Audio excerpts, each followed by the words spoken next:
الالف لم ادری ایو الف ھذا امن العبد امن الامان امن الایمان امن الاحمد امن الاحد فکل الف الیف لکل ھذا الاسم المنیف.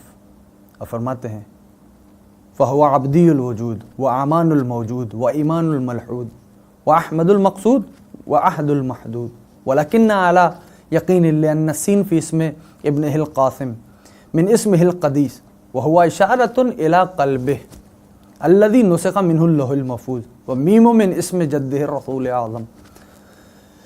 عالم ربانی فرماتے ہیں میں نہیں جانتا، لست ادری، مجھے ادراک نہیں کہ رسول اکرم کے سبط اکبر نے اپنے پاک بیٹے کا نام کن حرفوں سے جوڑ جوڑ کے بنائے. کیوں؟ اس لیے کہ خدا کی حجتیں اپنے بیٹوں کے نام یوں ہی نہیں رکھ دیتی، ایسے ہی نہیں رکھ دیتی، بلکہ مسمى کی ذات میں جو حقیقتیں چھپی ہوئی ہوتی ہیں، حجتیں، نام بھی انہی صفات کو دیکھ کے رکھتی ہیں. دنیا والوں، یہ وہ خاندان ہے جو اپنے جانوروں کے نام بھی بغیر سوچے نہیں رکھتے. اللہ زیادہ بہتر جانتا ہے کہ قاسم کے نام کی قاف حسن مجتبیٰ نے کہاں سے لی. اب وہ عالم ربانی فرما رہے ہیں کیا یہ قدس سے لی، کیا یہ قبلہ سے لی، کیا یہ قدرت سے لی، کیا یہ قرآن سے لی، کیا یہ قدر سے لی، کہاں سے یہ قاف لی؟ پانچوں قاف. اور فرماتے ہیں یہ قاف کہاں سے لی؟ وہ عالم ربانی فرما رہے ہیں اللہ زیادہ بہتر جانتا ہے کہ قاسم کے نام کی قاف حسن مجتبیٰ نے کہاں سے لی. وہ فرماتے ہیں کیا یہ قدس سے لی، کیا یہ قبلہ سے لی، کیا یہ قدرت سے لی، کیا یہ قدر سے لی، کیا یہ قرآن سے لی؟ وہ فرماتے ہیں یہ پانچوں قاف قاسم کے نام پہ جچتے ہیں. اب آگے فرماتے ہیں ان اخذ من القدس فروح القدس خادمہم. فرماتے ہیں اگر یہ قاف قدس سے لی گئی ہے تو روح القدس ان کا خادم ہے. اگر یہ قاف قبلہ سے لی گئی ہے تو ان کا اپنا گھر خدائی کا قبلہ ہے. فرماتے ہیں یہ قاف اگر قدرت سے لی گئی ہے تو ان کے بابا خود حسن مجتبیٰ اللہ کی قدرت ہے اور باپ کی وراثت بیٹے کو ملتی ہے. اگر یہ قاف، وہ عالم فرماتے ہیں قرآن سے لی گئی ہے چونکہ قاسم خود پوتا ہے قرآن ناطق کا. اور فرماتے ہیں اگر یہ قاف قدر سے لی گئی ہے تو لیلۃ القدر کا کیا قاسم پوتا نہیں؟ لیلۃ القدر لقب ہے شہزادی فاطمہ الزہرا صلوات اللہ علیہا کا. اور اس کے بعد عالم ربانی فرماتے ہیں جہاں تک رہی بات قاسم کے نام کی الف کی، امن العبد ہے، امن الامان ہے، امن الایمان ہے، امن الاحمد ہے، امن الاحد ہے. یہ قاف کہاں سے، یہ الف کہاں سے درج کیا گیا؟ وہ عالم ربانی فرماتے ہیں ابد سے لیا گیا، امان سے لیا گیا، ایمان سے لیا گیا، احمد سے لیا یا احد سے لیا. کہتے ہیں یہ پانچوں الف گھیرے ہوئے ہیں قاسم کو الفت سے. قاسم خود، اب کہتے ہیں یہ جو الف لیا گیا، قاسم خود وجود عبدی والا ہے، خود موجود ہے، موجود اس کی امان میں ہے. اگر یہ قاف، یہ الف کہاں سے لیا گیا ہے؟ قاسم کے نام کا. کہا کہ ایسا عہد ہے جو محدود ہے. میرے دوستوں، میرے عزیزوں، آگے وہ فرماتے ہیں یہ وَلَكِنِّي عَلَى يَقِينٍ لِأَنَّ السِّينَ فِي اسْمِ ابْنِهِ الْقَاسِمِ. لیکن اگر میں اس بات کو غور کروں اور دیکھوں تو بس اس پہ میرا اطمینان ہے، یہ جو قاسم کے نام کا سین ہے یہ حسن مجتبیٰ نے خود اپنے نام سے لیا ہے. بیٹے کو جو سین دی ہے، یہ سین حسن کے دل کی طرف اشارہ ہے جسے دیکھ کر اللہ نے لوح محفوظ لکھی ہے. اور آخر میں قاسم کے نام کی میم جو ہے وہ دلیل ہے کہ اپنے جد کے اسم مطہر سے مولا حسن مجتبیٰ نے میم کو لیا.